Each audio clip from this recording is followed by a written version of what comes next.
ლოს-ანჯელესის კოდაკის თეატრში ამერიკის კინოხელოვნების აკადემიის უმაღლესი პრემიის ოსკარის დაჯილდოების 82 ყოველწლიური საზეიმო ცერემონია გაიმართა. შოუს წამყვანები იყვნენ ჰოლივუდის ცნობილი ვარსკვლავები სტივ მარტინი და ალეკ ბოლდუინი. 24 სხვადასხვა კატეგორიით წარდგენილი ნომინანტებიდან ლაურეატები შემდეგნაირად გამოვლინდა. მამაკაცის მეორე ხარისხოვანი როლის საუკეთესო შემსრულებლად კრისტოფ ფალცი დასახელდა ფილმისთვის „უსახელო ნაბიჯვრები“. წლის საუკეთესო სრულმეტრაჟიანი ანიმაციური ფილმი „მფრინავი სახლი“ გახდა. ოსკარი რეჟისორ პიტ დოქტორს გადაეცა.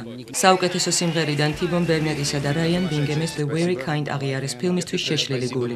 წლის ყველაზე ორიგინალური სცენარით „კივილის კოლოფი“, ანუ იგივე ქარიშხლის მბრძანებელი გახდა, რომლის ავტორია მარკ ბოული. მოკლემეტრაჟიან ნამუშევრებში პრიზები შემდეგნაირად გადანაწილდა. მულტფილმისთვის ლოგორამა ნიკოლა შმერკინი დაჯილდოვდა. დოკუმენტური ფილმისთვის მუსიკა პრუდენსიდან ოქროს ქანდაკება ელინორ ბარკეტმა და როჯერ როს უილიამსმა დაიმსახურეს. მოკლემეტრაჟიანი მხატვრული ფილმისთვის კი ოსკარი გადაეცა ტივი მაგნუსონსა და ჰოაკიმ ბეკს სურათში „ახალი მდგმურები“.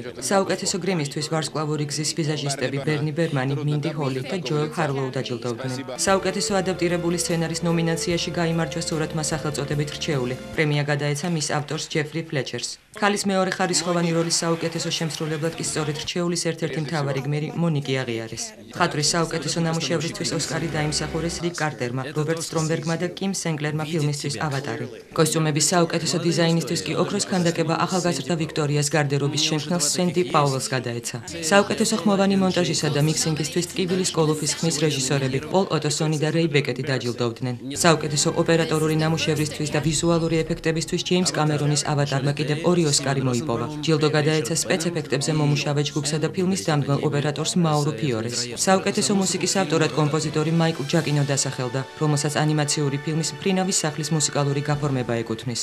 საუკეთესო დოკუმენტური ნამუშევარი გახდა „ყურე“, რომლის ავტორები არიან ლუ საიჰოსი და ფიშერ სტივენსი. საუკეთესო უცხოენოვან ფილმად კი არგენტინული სურათი „მათი იდუმალებით მოცული თვალები“ აღიარეს. ტკივილის კოლოფმა კიდევ ერთი ოსკარი მიიღო შესანიშნავი მონტაჟისთვის. ჯილდო გადაეცა ბობ მურავსკისა და კრის აინის. მამაკაცის მთავარი როლის საუკეთესო შემსრულებლად როგორც მოსალოდნელი იყო ჯეფ ბრიჯესი დასახელდა ფილმისთვის „შეშლილი გული“. ქალის მთავარი როლის საუკეთესო შემსრულებელი კი სანდრა ბულოკი გახდა ბიოგრაფიული სურათისთვის „უხილავი მხარე“. და ბოლოს 2010 წლის ოსკარის ტრიუმფატორი არა ჯეიმს კამერონის ფანტასტიკური ბლოკბასტერი „ავატარი“, არამედ მისი ყოფილი მეუღლის ქალბატონი კეთრინ ბიგელოუს ერაყის ომის თემაზე შექმნილი სამხედრო დრამა „ტკივილის კოლოფი“, ანუ როგორც რუსულ თარგმანშია მოხსენებული ქარიშხლის მბრძანებელი გახდა. საერთო ჯამში ფილმმა 9 ნომინაციიდან 6-ში გაიმარჯვა და ამერიკის კინოხელოვნების აკადემიის უმაღლესი ჯილდო მოიპოვა არა მხოლოდ რეჟისურაში, არამედ წლის საუკეთესო ფილმის კატეგორიაშიც.